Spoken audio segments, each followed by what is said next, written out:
Hey friends, Ginny D here, and...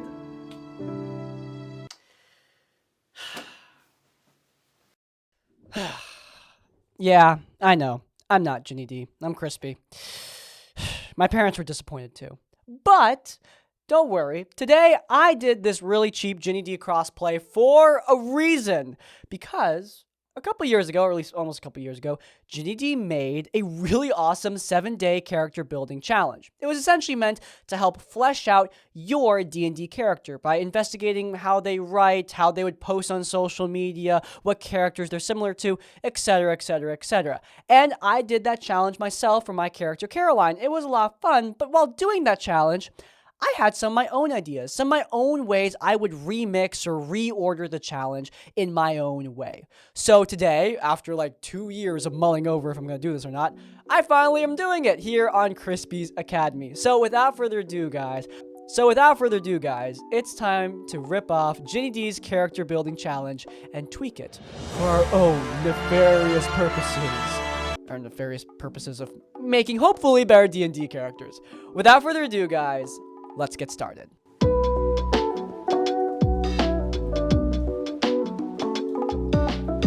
So I'm going to be doing this challenge for my D&D character, Yumi. She's from the 10th Tomb. She's a player character in both Draw Steel and Dungeons & Dragons, and in the 10th Tomb actual play, she is an NPC. Yumi was a nobody, left alone at a nameless orphanage with nothing to her name but her skills as a psionic. She was 16 when the Collective found her and recruited her to be a Spectre, a tactical operative enhanced by illithid engineering. What she thought was her path to freedom quickly became her cage, as Yumi realized she was nothing more than a tool to claim the ancient power of the Hand of Vecna. Even as she masked collective operations and sabotaged foreign governments, Yumi spent her years plotting for freedom. After almost a decade of scheming, Yumi escaped from the Collective, Matthias and all those who sought to control her. But the things that were done to her and the things she's done may never leave the rogue agent. She now lives in hiding in a small keep near Lomé village, doing anything she can to help the friends that saved her. By the end of the 10th Tomb, her story's kind of finished, or at least the first part of her story is finished, and I really love Yumi, and I don't want to be done with her. I want to do more with her, hence me making this video. So, the first thing we're going to do with Yumi is create a character playlist for her. Okay, I have to start with Phantom Liberty from Cyberpunk. I mean, seriously, this song is literally perfect for Yumi. A lot of her inspiration comes from Cyberpunk, so it only makes sense. Why isn't it?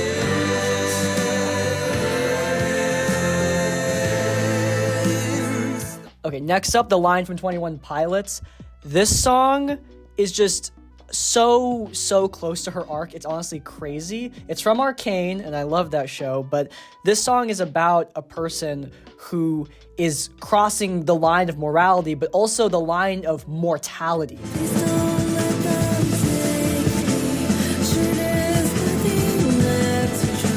Yumi, during her story, had to cross some moral lines in order to survive, so this song makes a ton of sense. I want to live. I mean, come on, she's dying. It makes sense, and I love Baldur's Gate, so come on. And Wild Mountain Time, all right? This song is, it's a sea shanty, and I love sea shanties, and it's about picking flowers. Yumi loves picking flowers.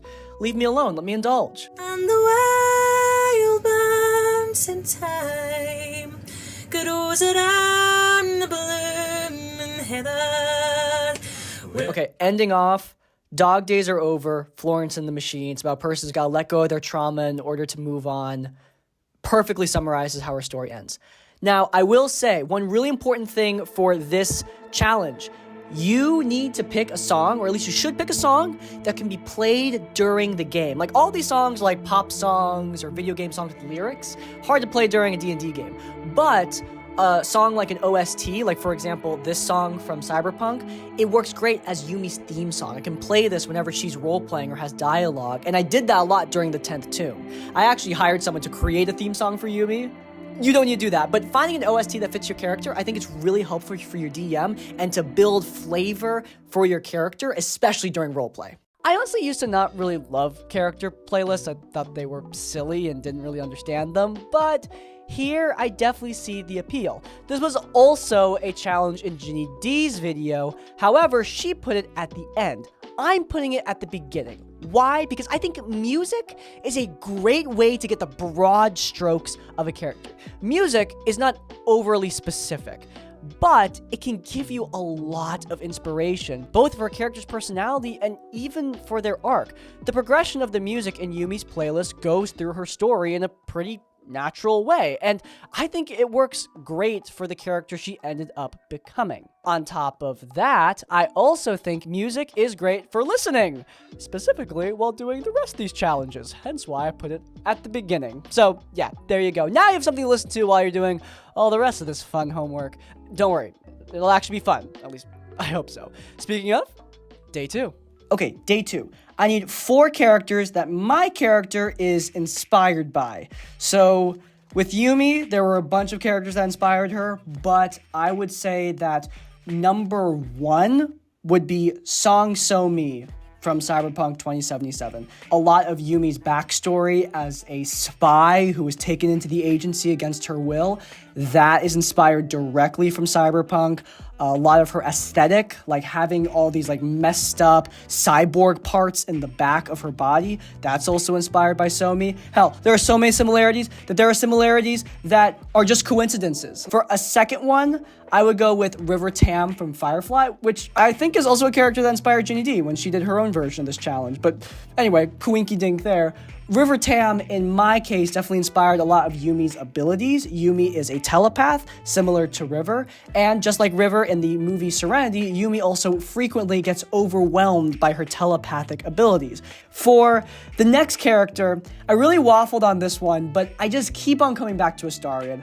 Astarion, as a character in Baldur's Gate 3, is, like Yumi, a person who is really obsessed with feeling safe. Astarion has suffered a lot of trauma, and he is willing to do really bad things to make sure that trauma doesn't find him again. It almost makes him like a very scary person, but he's still very sympathetic.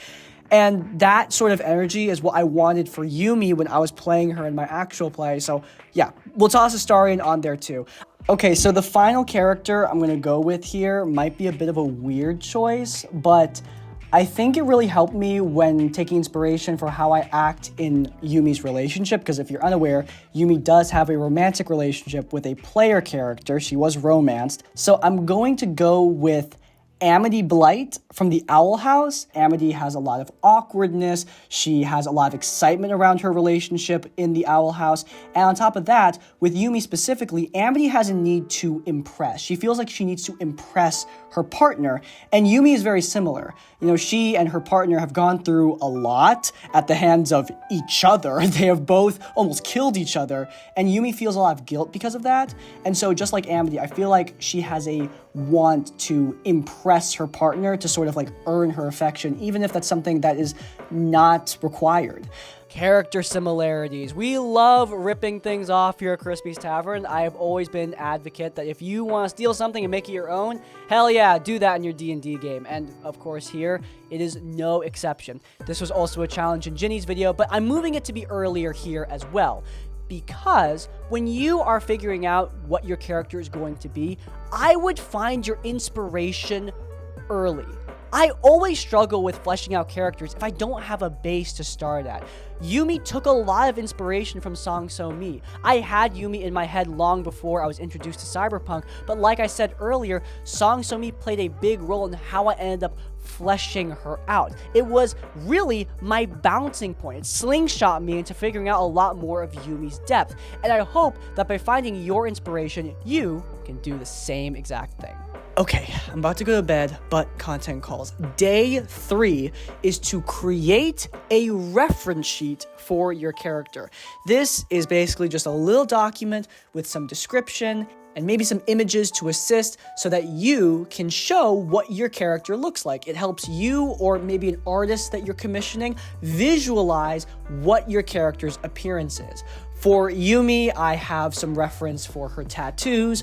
I have some references for her various outfits. Both her bodysuit as well as her dress are both referenced here, and they're both references to Song So Mi, a character I mentioned in the previous section, because, in case you're unaware, knowing what your inspiration is for aesthetic can really, really help in this step, because those characters can help inform your design decisions here. For outfit, video game concept art, and 3D models always comes in handy. For faces, I often use cosplayers that I find on Instagram whose faces I think really match my characters. This is a great way to visualize your character and will go a long way in helping you describe them and what they do when you get to the table. Seriously, this is one of the easiest things you can do to increase your immersion. Now, I don't think you need to commission your character. However, I would absolutely recommend it. Commissioning artists is often thought of as a super expensive luxury thing for some reason, when it's really not, at all. I found plenty of artists on Instagram who will do sketches for well under $20, some for under 15. You can get some pretty inexpensive and quality art. This sketch cost me $15, man. And even the colorless sketch can really help you to visualize your character. I would 100% recommend this, especially if you're in a long-term campaign. Having commissioned art is one of the coolest things ever. Besides, I just think it's fun. I think it's really fun to watch an artist take something out of my head and bring it to life on a page. It's cool. All right, day 4, the Who's Who. So this challenge challenges you to pick 2 of the following, at least 2 of the following. Feel free to do as many as you want. Friend, enemy, rival, mentor, ward, and lover. Pick 2, at least 2 of those, and have a character fill in one of those roles. If you pick ward, that's an NPC that your character has been a mentor to, or maybe even a parental figure to.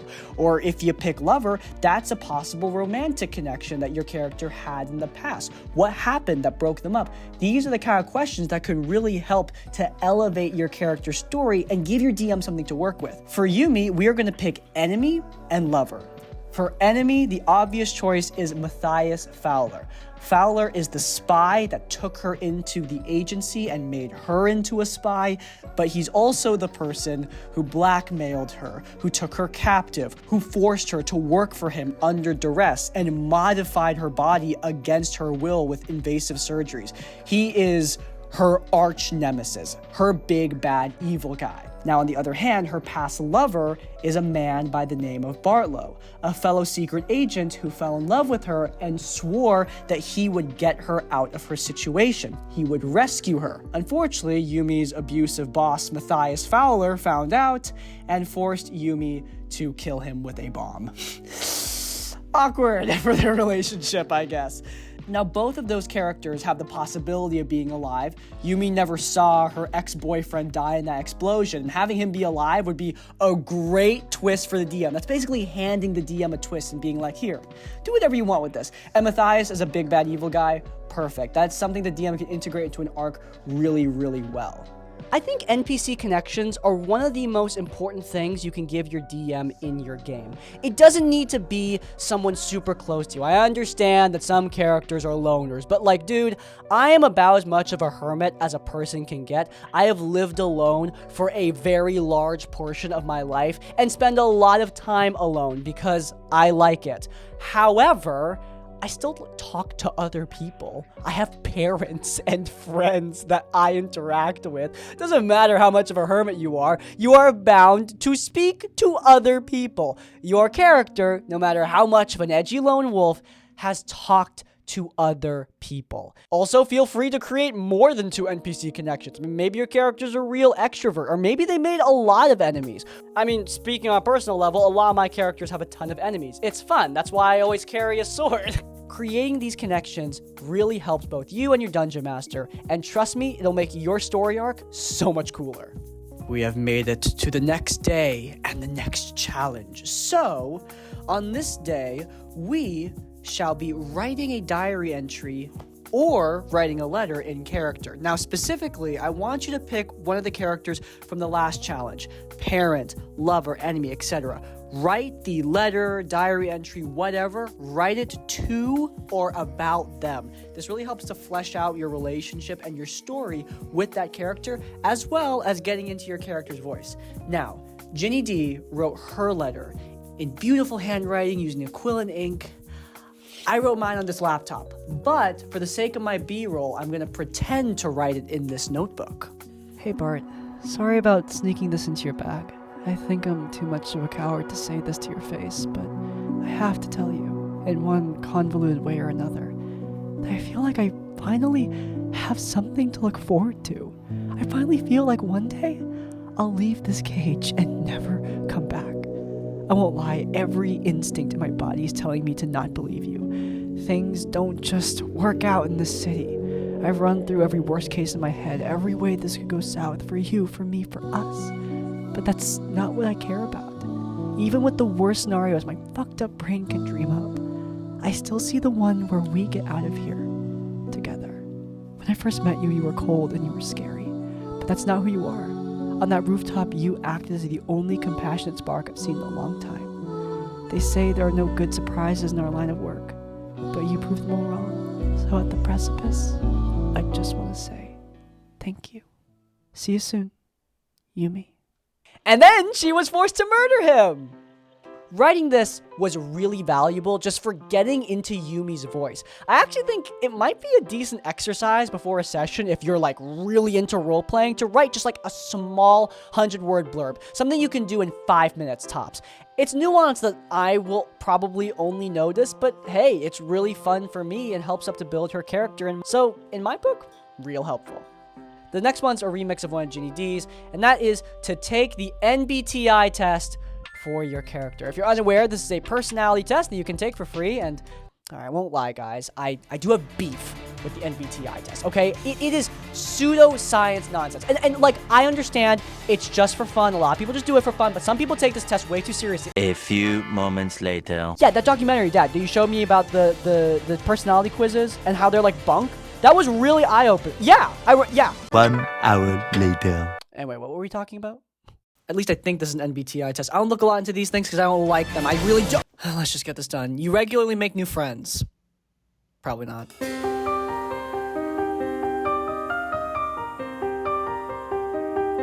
You can easily connect with people you have just met. Does it count if she's using her mind control powers? Yeah, sure, why not? So my result was ISTJT, which is the logistician. I'm not even gonna try. Look, the point is that this is actually the exact same personality type that I, Crispy, the human, have, meaning Yumi is introverted, observant, thinking, judging, and turbulent. What's interesting is Yumi is way more extroverted than I am, or at least she's less introverted than I am. She's only 51% introverted, whereas I am way more introverted. So even though we share the same personality type, there are still differences that I can observe. And in my opinion, it was even easier to see those differences when I was thinking about how I would answer a question versus how she would answer a question. It's honestly a really, really fun exercise. I'm not a fan of personality tests. I'm really not. But for this was great. I honestly really enjoyed this. Look, I may have beef with personality quizzes as like a science-y thing, but guys, they're for fun. And here we're doing it for a fictional character.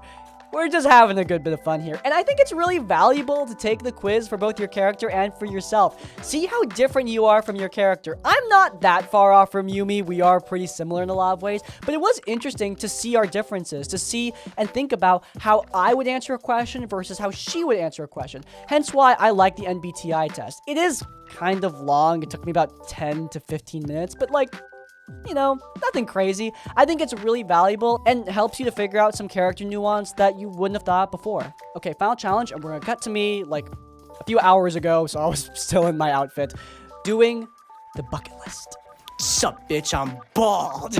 So, dawn of the final day, and we are creating a bucket list for Yumi. So, with Yumi, a huge goal of hers is to escape from captivity. People have tried to use her as their tool, as their weapon, basically her entire existence, and she's over that. So obviously she's trying to stop that from happening. She's trying to escape from the people trying to hold her captive. And in that goal, I think she succeeded. With the ending of the 10th tomb, she did successfully get out of the city of Jiatao where she had been held for so long. She separated herself from the hand of Vecna that had corrupted her. She escaped from Matthias Fowler, the man who was trying to hold her captive. So in that goal, we're good. But I think now her goals really revolve around trying to earn forgiveness or trying to earn the life that she's now living because she really doesn't think she deserves it. Yumi is filled with a lot of self-hatred and self-doubt because she did some really morally questionable things in order to achieve this freedom. And so she's questioning whether or not she deserves it and trying to figure out her way through this new life, I think, is the biggest goal for her. In terms of small goals, like small little flavor goals, I'll say that Yumi wants to learn how to paint better. Like, she didn't get a lot of time to paint in captivity, but it's something that she's always loved doing. And I think that a lot of her goals would revolve around picking flowers, turning them into paint, and learning how to paint better landscapes and environments. I think a lot of the goals she would write down revolve around that. I think it's important to have both the big overarching goals, like, find freedom, and also the stupid small things, like learn to paint, or learn to organize, or learn to fall asleep by 12 p.m. instead of staying up all night. That's a really good idea. I was really trying to find a good way to cap off this whole thing, and the bucket list was what I just kept coming back to.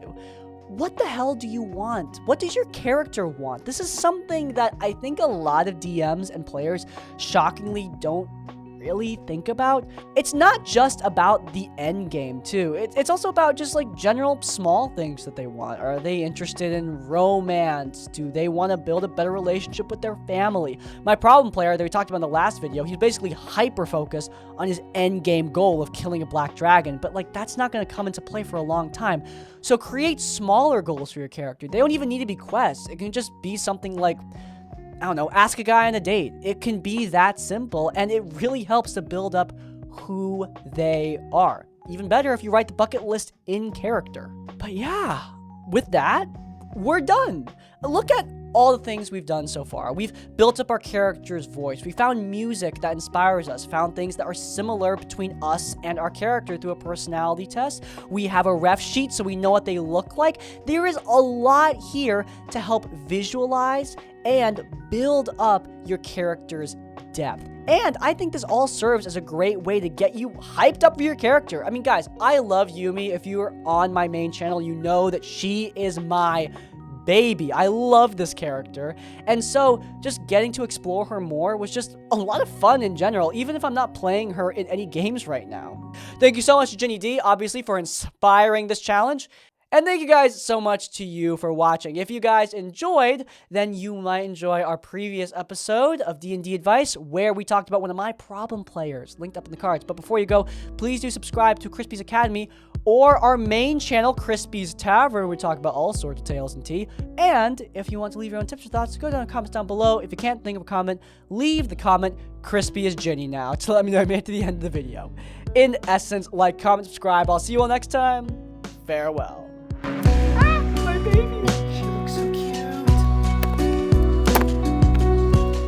Oh my god,